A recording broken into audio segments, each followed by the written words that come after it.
POV is America's longest running nonfiction series on PBS. The show is celebrating a 35th year milestone with its new season. This year's 14 new features will tackle environmental justice, systemic inequity, global perspectives on motherhood, and caregiving during multiple crises. I'm Michael Depp, and this is Talking TV, the podcast that brings you smart conversations about the business of broadcasting. And this week, that conversation is happening from beautiful Verdant, Vermont on my end. Our conversation this week is with Erika Dilday, Executive Director of American Documentary and Executive Producer of POV. We'll talk about the show's longevity, the proliferation of documentary content on the TV landscape, and the essential elements of an enduring documentary. We'll be right back. Talking TV is brought to you by Futuri, whose post-for-TV podcasting system is specifically designed for the needs of TV broadcasters. Post-for-TV makes going from newscast to podcast an effortless transition. It enables broadcasters to create, publish, analyze, and monetize both broadcast on demand and original podcast series from the same platform. Post ingests and automatically edits newscast audio for optimum fidelity. Commercials are replaced with programmatic ad markers. Preset brand images, titles, and descriptions are paired with individual episodes. Post then publishes blocks or full newscasts to audio platforms immediately, or at times preset by the user to multiple on-demand platforms. Stations using Post can also opt in to Futuri's ad network, which expands revenue opportunities by offering a variety of turnkey monetization options. You can learn more about Post for TV at futurimedia.com/postfortv.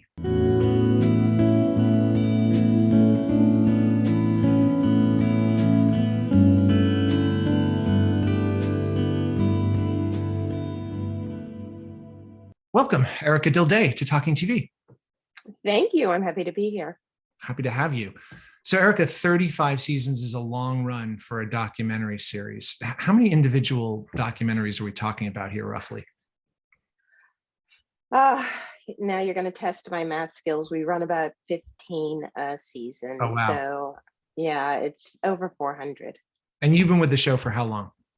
Just a year now. I've been on the orbit of it for a while, but it's a little over a year that I've been running the organization. Is it safe to say that documentaries have come into a kind of golden age, or at least a prolific one, because they seem to have populated every corner of streaming now? And then if we expand that tent to include podcasts, it's absolutely massive. I mean, are you surprised by this? I am a little surprised by it, but when you think about it, it makes sense. I think as we've evolved in how we consume news, there has been sort of an opening of people's minds as to where they get it, how they get it, what they get. And so there's been, I think, an opportunity for journalists to create content in different ways, like you said, with podcasts, with documentaries. And I think people are more open to alternative sources of media. Nobody's sitting down to watch the nightly news every night at 6 o'clock as the way, they consume their information or find out what's going on in the world. Most people have several different sources, and I think documentary has become one of those sources, especially when people want to get more in depth on a topic. Mm-hmm. And do you think having more distribution points helps as well now? Absolutely. I mean, streaming services, I think, have changed the game on that a lot. The fact that you can, go onto Netflix or go onto, Amazon Prime or, even on-demand TV, and there's a whole category of documentaries that's fully populated, has just changed people's ability to be able to see these shows. Oftentimes, documentaries have been accused, and not always wrongly, in my view, of having a medicinal quality. Is that fair to say? I think that would be fair about 15 years ago. And I do think that the form has evolved. I think the entertainment factor was there in a lot of documentaries. I don't think it really became as potent until about 10 or 15 years ago, when people realized that it wasn't just about science or nature or teaching somebody something that was purely educational. I feel like documentaries moved more from strictly educational to more journalistic. You see more stories that feel like a long news piece in a sense, and less it feel like, they'd be rolling the cart in your fifth grade class to, teach you about the lifespan of plants. Right, right. Well, we also, I mean, we began to see some real experimentation, like aesthetic experimentation with the form. I mean, even a few decades ago now, I'm thinking, for instance, of filmmakers like Errol Morris, Hmm. kind of reinventing the rules in the 1980s with the thin blue line, for example. So how have documentary style and aesthetics evolved since you've been working in the field? One of the things that I have seen that is the most interesting is how communities, people, places, subjects are represented. There used to be this idea that um, the filmmaker would be speaking into the microphone for whoever it was they were representing. And there's been a real move to allow communities and people and subjects to speak for themselves, that there is no such thing as a lack of bias, but one thing that you can do is be more authentic. It's the same way when you're reporting something, you want to get a primary source. Mhm. And I think film has moved to that too. Let me not paraphrase what someone is saying about, why the environmental disaster in their community is so dire. Let me have them say it. And I think that has made a lot of the content that we create more honest.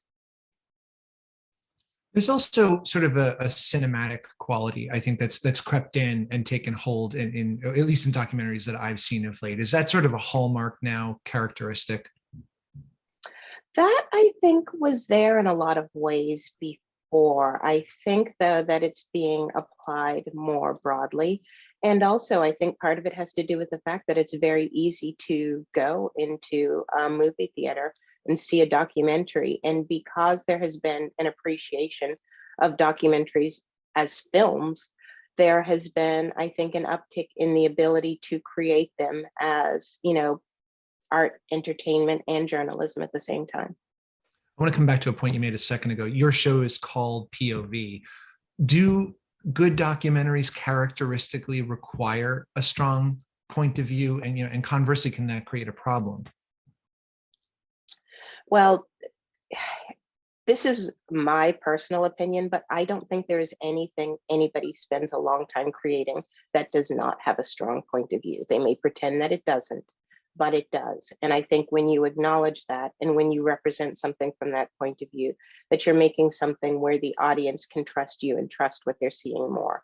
I think for too long we have presented topics, information as if it's neutral, and there is no such thing as neutrality. So my feeling is you own your point, you own your biases, and you put it out there as it is, and then you let people decide.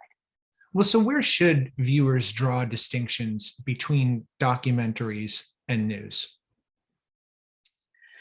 Sometimes there is no distinction to be drawn. What I often tell people, and I started actually in TV news and moved into documentary, but that the way I see it, a news story is something that is useful in the moment and may be referred to again at some point. A documentary is something that will last for years and years and isn't just referred to. It's something that you'll watch years later to Mhm. see that moment in time. So local news is making forays into the documentary space, and they're finding they can get a long tail with such content, particularly on their streaming channels as they're Mhm. launching. Have any of those projects come onto your radar, and do you have any advice for TV news rooms that are making a run at making documentaries? Yeah, and actually, I've talked to a lot of different stations that are looking at how they create that content. And my advice has been is to go out into the communities, go out into your audiences where you know them better than anyone, and create a partnership to tell stories. Do something where it is not about you telling the story, but you knowing your community well enough to know where the story is and facilitating the telling of that story. One of my things is, hold the mic instead of speaking into it for someone. And I feel that when you are in a local community, when you are of that local community, you understand it better than anyone. But the process should be not just to tell their story, but to work with them to tell their stories. Do you have advice on the editing side too? Because one thing about documentaries is they can stretch and go on, and people feel less constrained, especially if it's going on streaming as the distribution point. They're not really hemmed in by specific time constraints. That said, sometimes more editing is better than less. So, It's funny that you bring that up, because one of the things that I feel that people have not embraced enough is documentary shorts. There is this desire sometimes to tell everything in broadcast hour or cinema feature length documentary, and some of the most effective subjects are covered in a 20-25 minute short. And not only is it effective, but it's also more likely to get views. We have short attention spans as viewers now and listeners. And I think that embracing the short form of documentary is one, less risky, but also I think it makes the content richer a lot of the time. so POV has been around 35 years. Why do you think it's endured so long? I think we've evolved. I think one of the things that POV has tried to do is figure out what point of view means at the time we're in, at the moment we're in, and to try and use that to really reflect back into our society, the things that are important to us, that we're thinking about, that we want to know about. And so the evolution hasn't been that it's gotten better. It's just been a little different over time because things have changed in our world. And I think our focus is always, what does the audience want to see? What does the audience need to see? And who is the audience? And that, over 35 years, that's had some changes. Has that audience changed a lot over 35 years? It has. I wouldn't say it's changed tons, but our audience is getting younger. It's getting browner.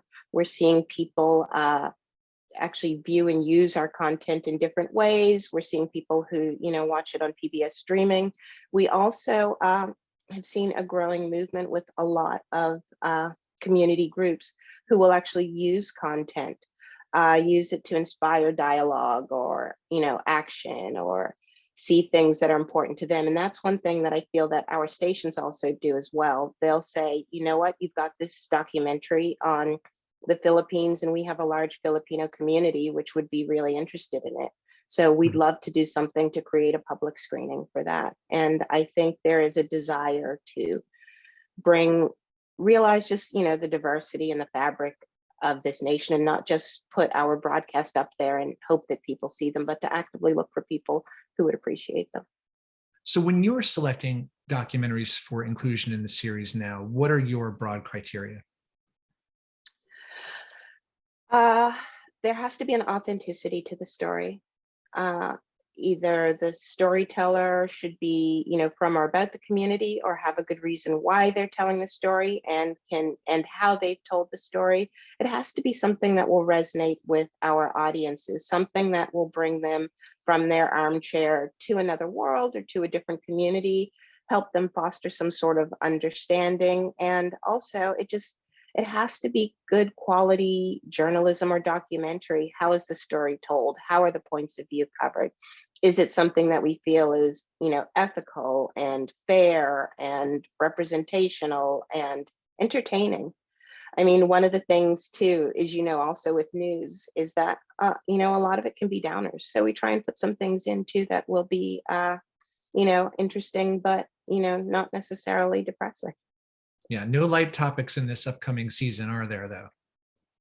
No, not really. There are some I feel uplifting stories, but not a lot of light topics. Okay, maybe you get like a balloon animal making one mixed into there once in a while.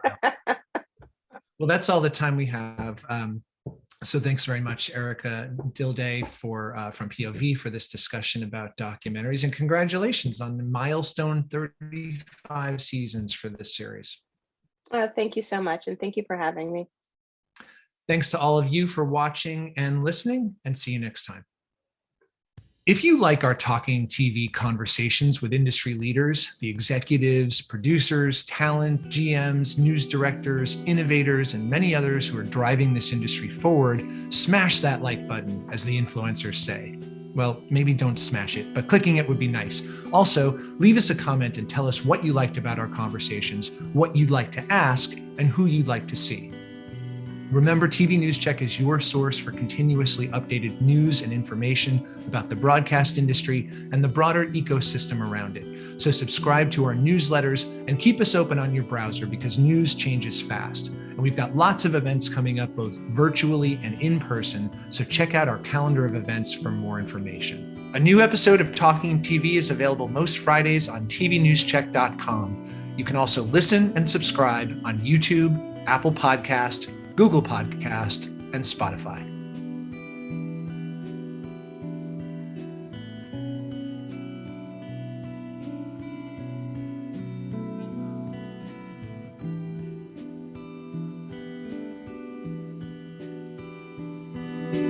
Thank you.